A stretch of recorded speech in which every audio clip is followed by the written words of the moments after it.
여러분들의 고백이 되시기를 바랍니다. 네. 오늘은 6.25 전쟁 72주년입니다.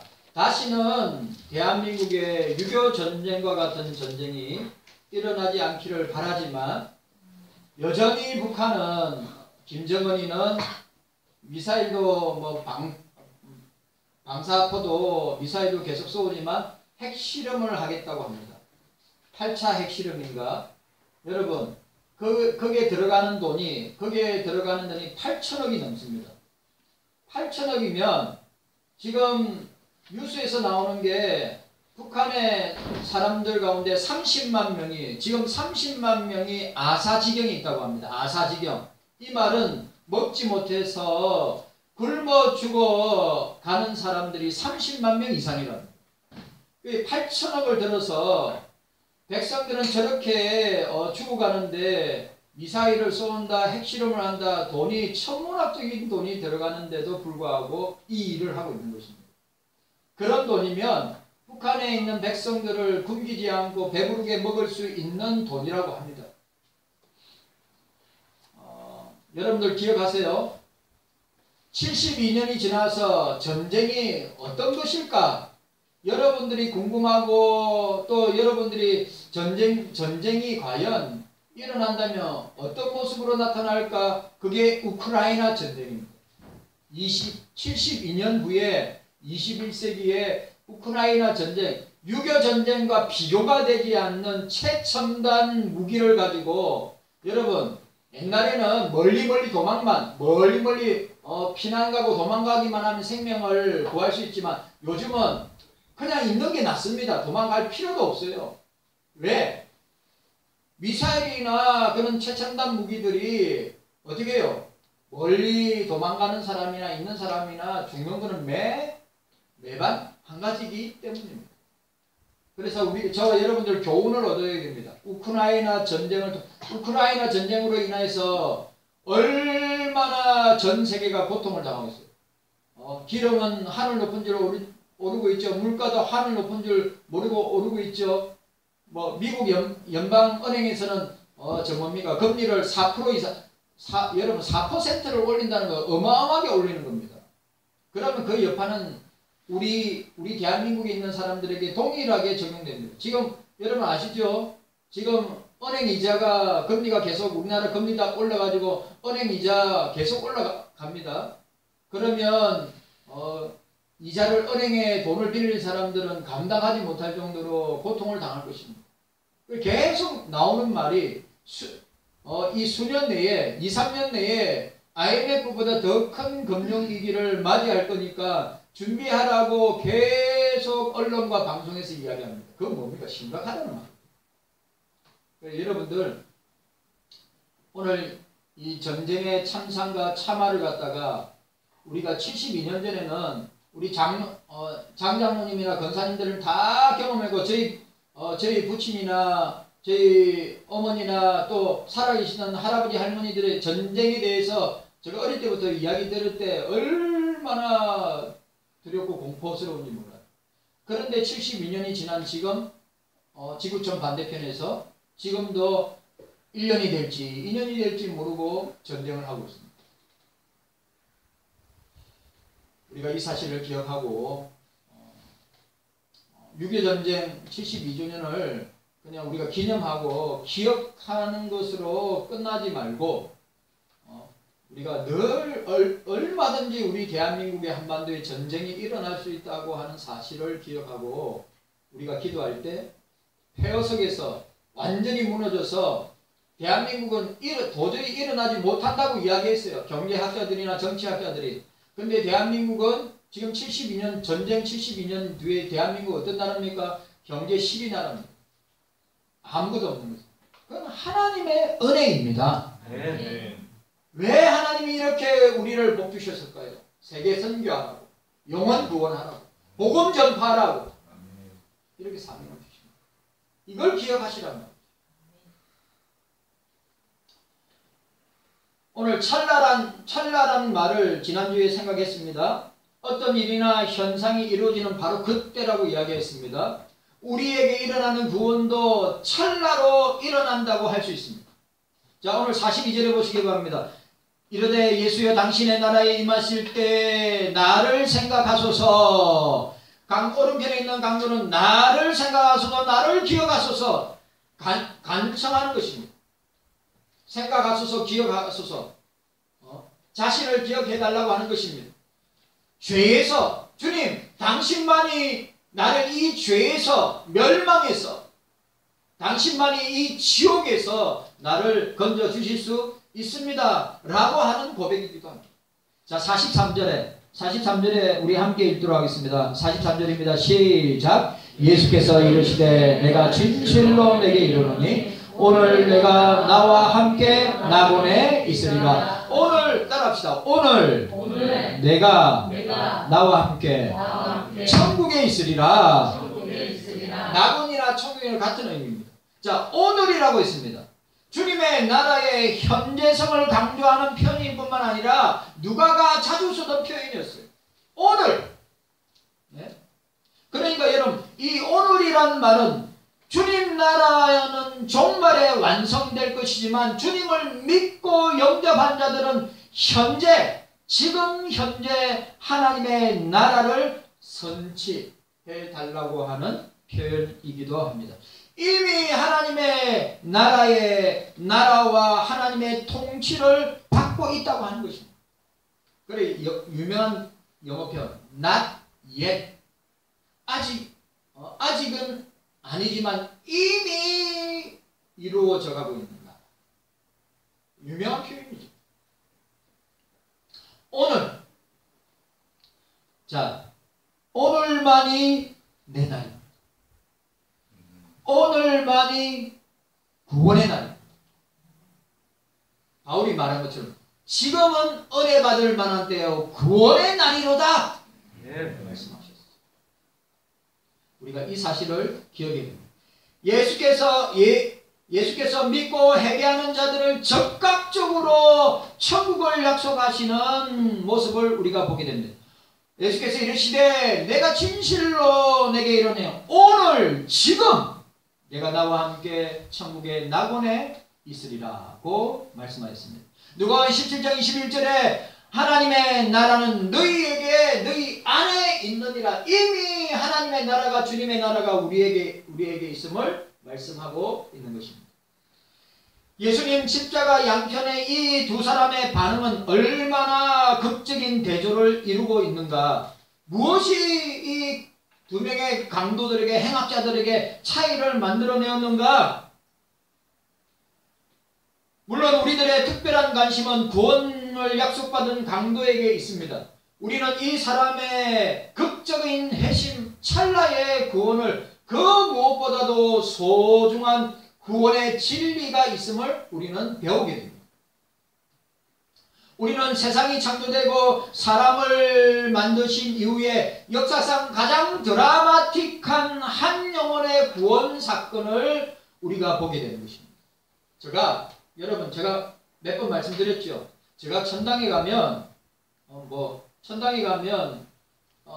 할아버지, 할머니, 또 외할머니, 또 저희 이모, 또 내하고 같이 공부했다가 세상 떠난 20대 때 세상 떠난 우리 윤칠성 전도사 같이 공부하다가 갑자기 병으로 세상 떠난 묵지강목사도 말할 것도 없고 묵지강목사님도 말할 것도 없이. 근데 제가 진짜 천국에 가면 만나고 싶은 사람 중에 한 사람이 오늘 본문에 나와 있는 이 오른편 강도. 이름도 안 나와 있지만 가면 알게 되겠죠. 오늘 우리가 본문을 통해서 구원의 조건과 오늘 저와 여러분들에게 적용하면 되는 것입니다. 저와 여러분들에게 적용하면 됩니다. 오늘 구원의 조건과 결과를 오늘 우리 경세인 모두에게 적용하면서 함께 나누기를 원합니다. 첫 번째로 경세인들의 구원의 조건은 무엇인가? 오늘 구원의 조건은 무엇인가를 우리가 생각해 보아야 합니다. 구원의 조건은 오른편 강도의 선행에 기초하고 있지 않다고 하는 사실을 본문은 분명하게 보여주고 있습니다. 구원의 조건은 이 행악자 오른편 강도의 행위에 선행에 있다고 말하고 있지 않습니다. 우리가 꼭 기억해야 됩니다. 오늘 저와 여러분들도 구원의 조건은, 고개를 드세요. 찬양대 고개를 드세요. 등 붙이고, 오늘 이 본문에서 그 행악자, 악을 행한 자라고 이야기했습니다. 여러분들 아시다시피 십자가형은 페르시아 시대 때 만들어진 가장 인간이 만든 사형제도 중에 가장 악한 사형제도 중에 하나라고 이야기하고 있습니다. 그 페르시아 때부터 내려오던 이 십자가형을 로마 시대 때, 로마가 통치할 때 최고의 형벌이었습니다.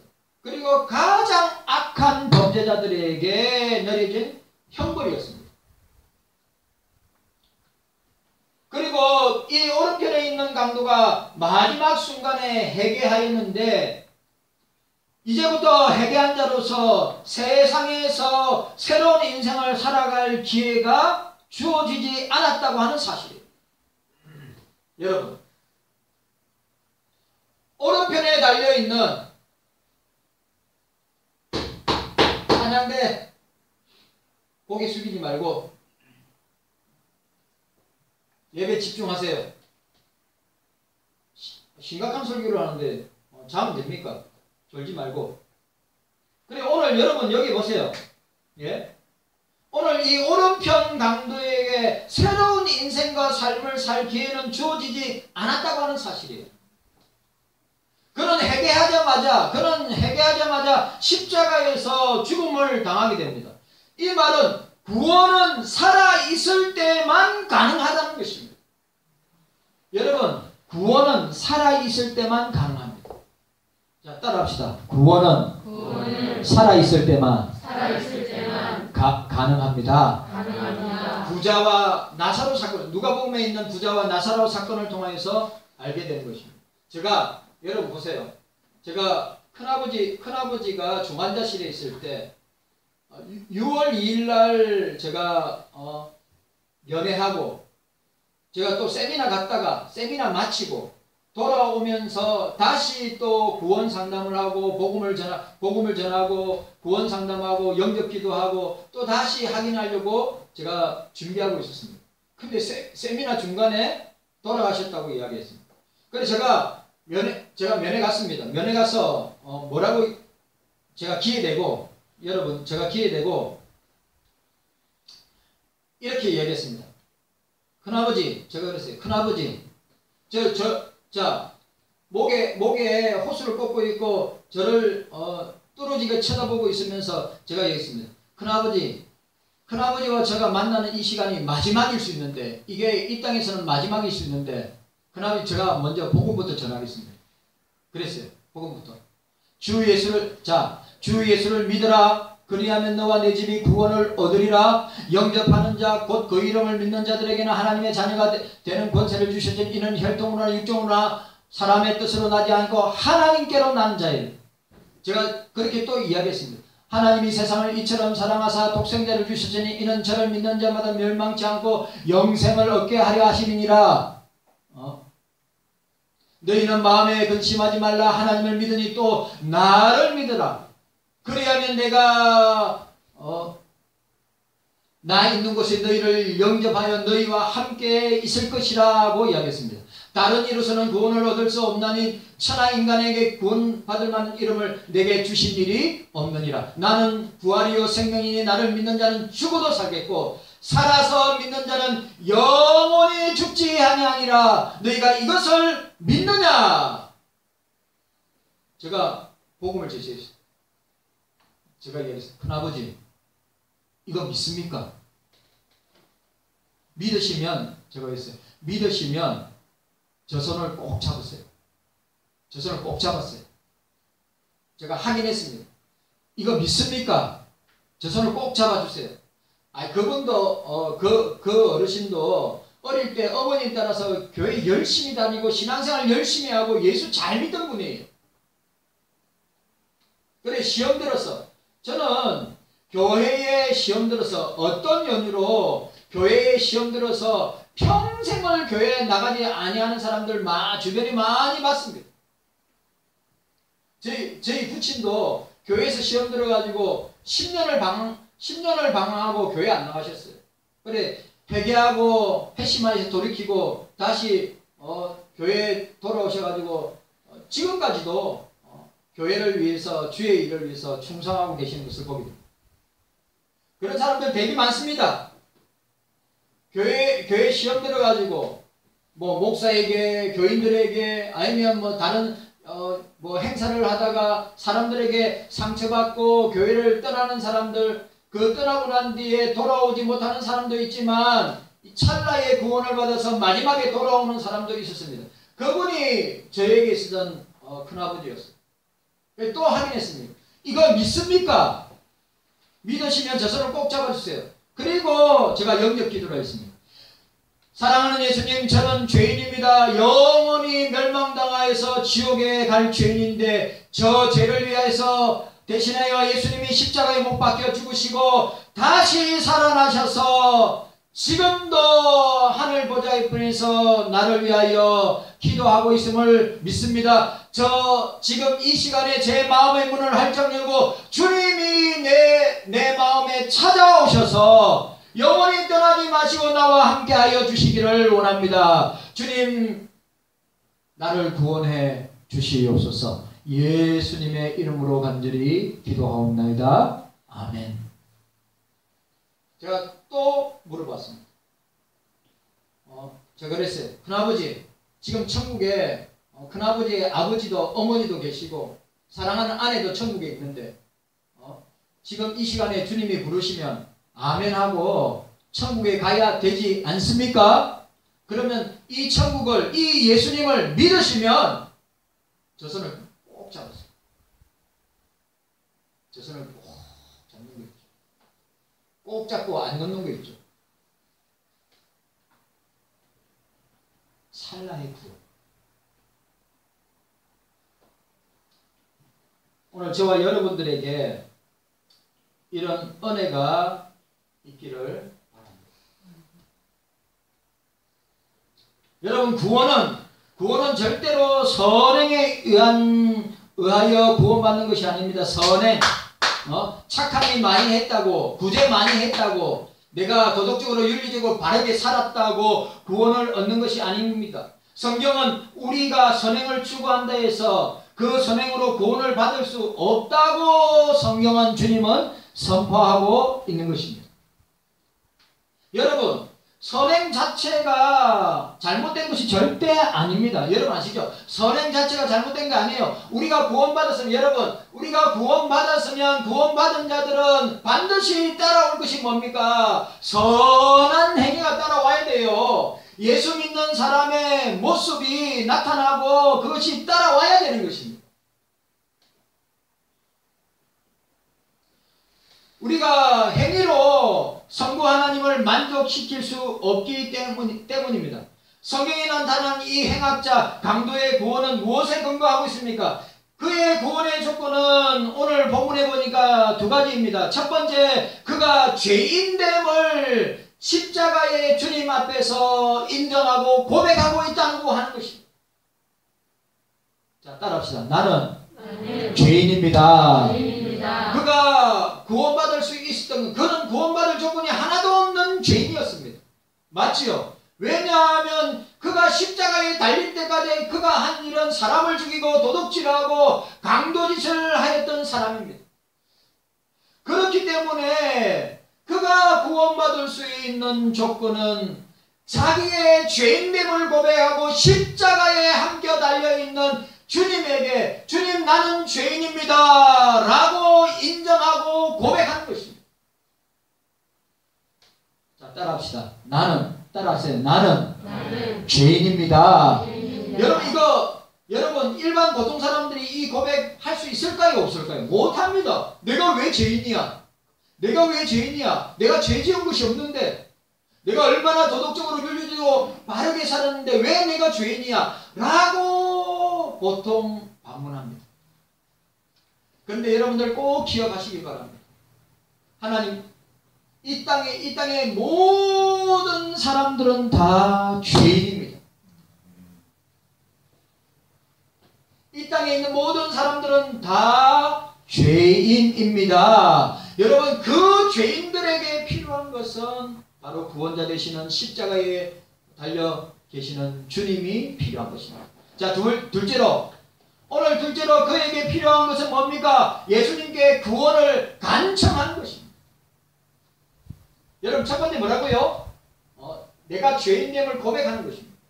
나는 죄인입니다.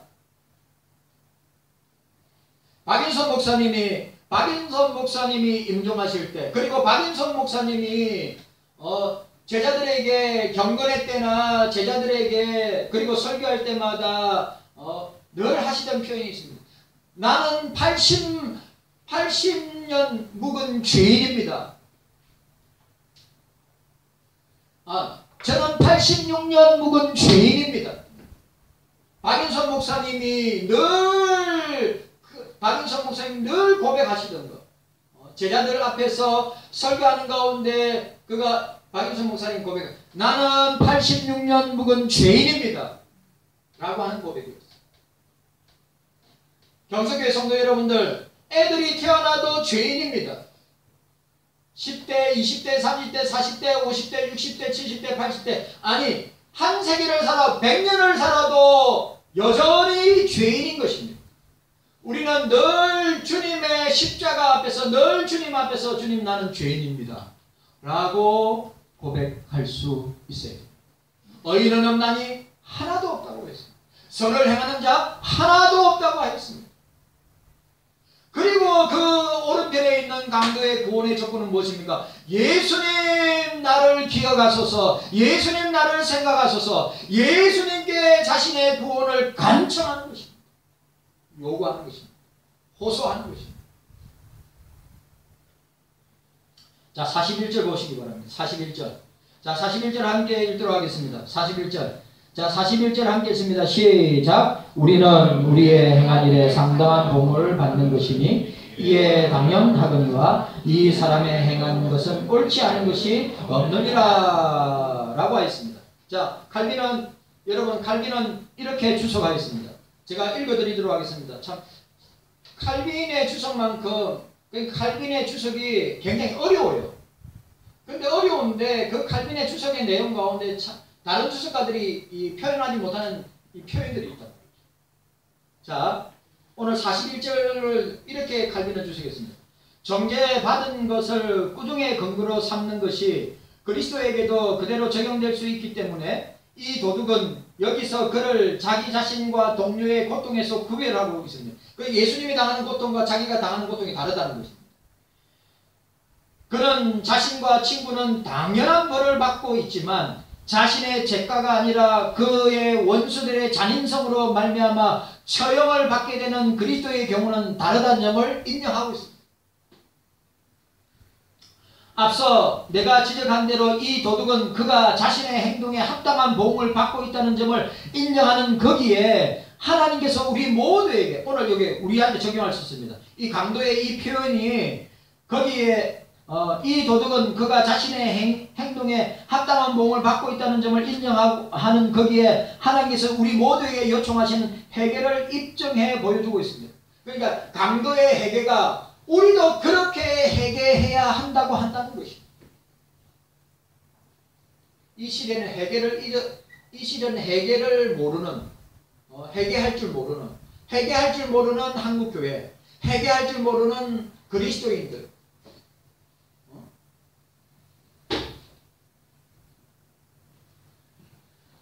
강도의 모습을 통해서 우리 자신을 볼 수 있어야 돼요. 강도는 잔인하기 거지없는 죄를 지었지만 우리도 마찬가지입니다. 우리도 강도처럼 그런 죄를 짓지 아니하지만 우리도 강도와 같은 죄인임을 우리가 알아야 됩니다. 그리고 우리도 그리스도 앞에 늘 여러분 로마 천주교는 죄를 지으면 어떻게 합니까? 신부에게 가서 고해성사를 합니다. 고해성사를 하면 성부와 성자와 성령의 이름으로 너의 죄를 사하노라. 그럼 죄 사함 받은 줄 알고 우기는 거죠. 지금도 그 행위를, 그 짓을 하고 있다 이 말입니다. 우리는 예수님께 회개해야 합니다. 예수님께 죄를 고백하는 것입니다. 예수님께 사죄를 요청하는 것입니다. 사제가 사람이 신부가 어떻게 죄를 용서할 수 있는 권세가 권한이 있느냐 이 말이죠. 어떻게 교황이 그렇게 할 수 있느냐? 말도 안 되는 소리라 이 말이에요. 그런데 그걸 믿어요.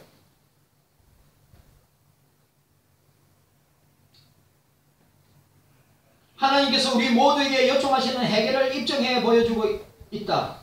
혹독한 처벌을 받고 있지만 그는 그 고통을 견디어내고 있다는 점을 우리는 주목할 필요가 있다. 자기가 이때까지 강도로서 죄지은 걸 생각하면 자기는 그 고통을 온전히 받고 있다는 거예요. 예?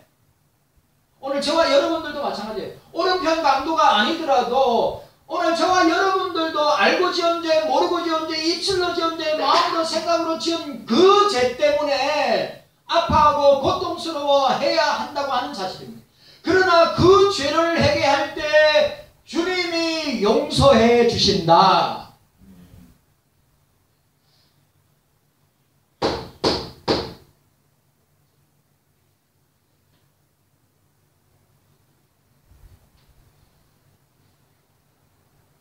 우리가 우리 죄악을 두고 진심으로 슬퍼한다면 우리는 그것을 꺼리낌 없이 그리고 필요할 때마다 인정하는 것을 몸에 익혀야 하며 몸에 익혀야 오늘 이 강도의 이 모습을 우리도 익혀야 된다 이 말이죠. 우리는 죄 짓는 것을 아무렇지도 않게 생각해요.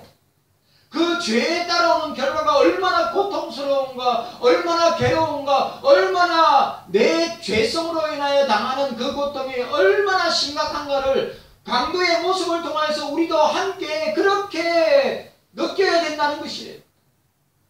죄 짓는 것이 주님 앞에 얼마나 고통스러운가를 오늘 칼빈이 이런 강도의 필요할 때마다 인정하는 것을 그런 인정과 해결을 몸에 익혀야 하며 우리가 받아 마땅한 수치를 감추는 것은 옳지 못하다. 하나님과 천사들 앞에서 우리의 죄악을 제대로 묻어버리는 유한한 길은 쓸데없이 사람들 앞에서 그것을 감추는 것이 아니다.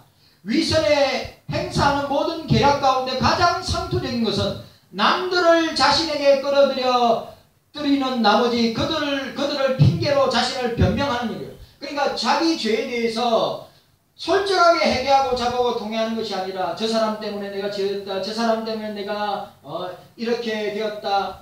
그렇게 핑계하지 말라고 하는 것입니다. 변명하지 말라고 하는 것입니다.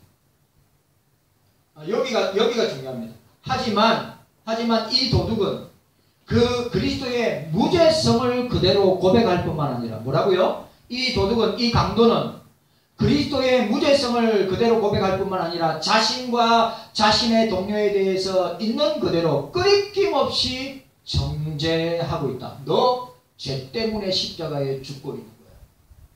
목사를 보세요. 너 죄 때문에 멸망을 당하고 있는 거야. 너 죄 때문에 이런 십자가의 고통을 당하는 거야. 라고 자기와 왼편에 있는 강도에게 정죄하고 있단 말이야. 오늘 우리도 마찬가지입니다.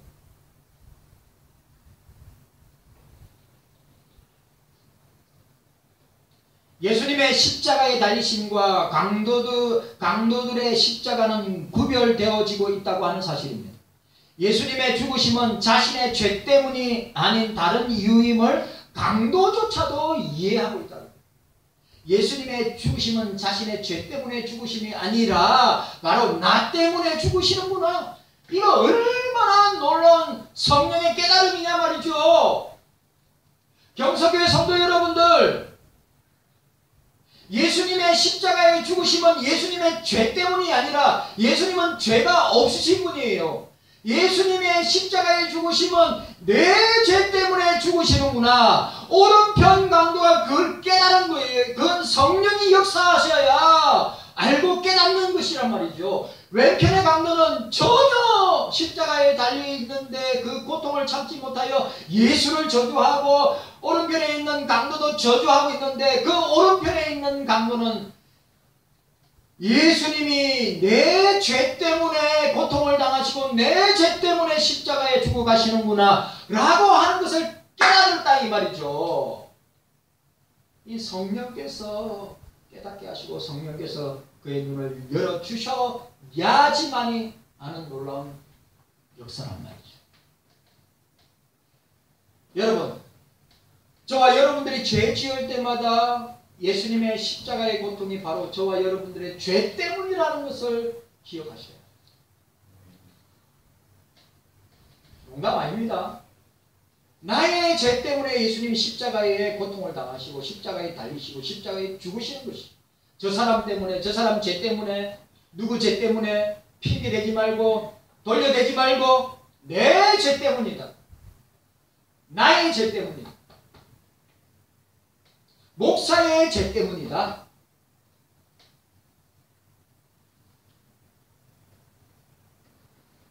오른편 강도는 자신의 죄로 인하여 죽게 되는 것은 당연한 것이라고 인정하였습니다. 성경은 죄를 인정하고 자복하고 회개하면 주님이 용서하신다고 강력하게 선포하고 있습니다.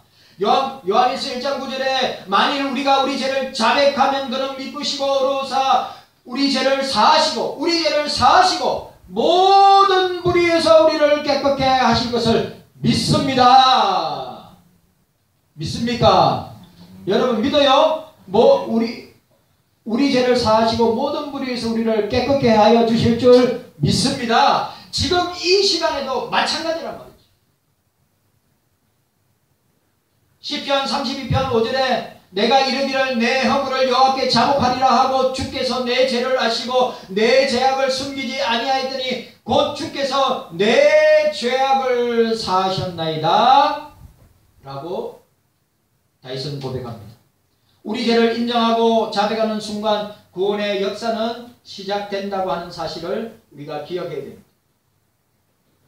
죄 자백만으로 충분하지 않습니다. 누구에게 나와 죄를 자백하고 구원을 강청하느냐가 중요한 것입니다.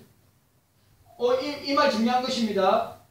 죄를 자백하는 것만으로 충분하지 않고 누구에게 나와서 죄를 자백하고 구원을 강청하는 것가 중요하다고 하는 것입니다. 사람은 사람을 용서할 수 없습니다. 신부가 로마 카톨릭 신자를 교우를 갖다가 용서할 수 없습니다. 인간의 법정도 최후의 심판자는 될 수 없습니다. 성경에는 메시아의 나라만이 완전한 공의가 실현되는 유일한 나라이고 메시아 되시는 예수님만이 모든 사람들을 공의로 심판하실 것이라고 말씀하고 있다고 하는 사실입니다. 자, 오늘 본문에 오른편 강도가 뭐라고 했습니까? 당신의 나라에 임하실 때, 당신의 천국에 임하실 때, 바로 그때를 말하고 있는 것입니다. 회개하는 강도는 이 예수님을 하나님의 아들로 택자들의 구원과 심판을 위하여 보내주신 메시아로, 구원자로, 구세주로, 구주로 믿었습니다.